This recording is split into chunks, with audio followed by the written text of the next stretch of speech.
CM Revanth పై నిప్పులు చెరిగారు మాజీ మంత్రి జగదీష్ రెడ్డి.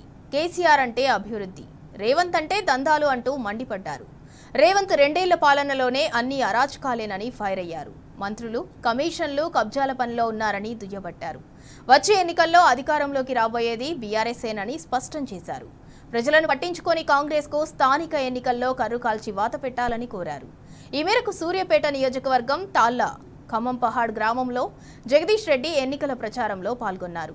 క్యాంపెయిన్ సందర్భంగా జగదీష్ రెడ్డి సమక్షంలో పలు పార్టీల నేతలు బీఆర్ఎస్లో జాయిన్ అయ్యారు. సంతోష్ వాళ్ళున్నప్పుడు చేసిన పనులే తప్ప కొత్తగా ఏ పనులు లేవు. ఇక ముందు కూడా చెయ్యరు.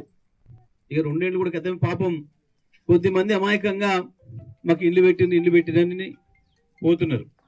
ఇంకొద్ది ముందు నమ్ముతున్నారేమో. ఇల్లు పెట్టిన వాళ్ళ కొంప మునిగినట్టే మీరు యాద పెట్టుకోండి.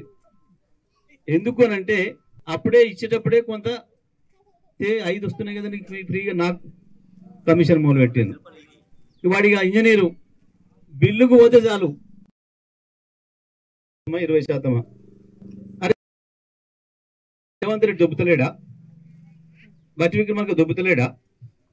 వాళ్ళు పెద్దోళ్ళు దొబ్బితే లేదా? నేను చిన్నోని ఏని నేను వచ్చి లెక్కలేస్తున్నాను కదా, నాకెందుకు వద్దు ఈ లంచాలు.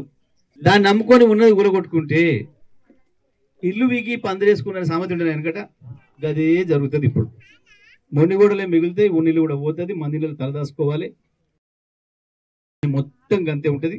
ఈ గవర్నమెంట్లో పైనుంచి కింది దానిక గదే పని, ఇల్లు వీకి పందిరేసుడు తప్ప, కేసీఆర్ చేసినట్టు నాశనం చేసుడు తప్ప బాగు చేయడం అనేది వెళ్తాం కాదు.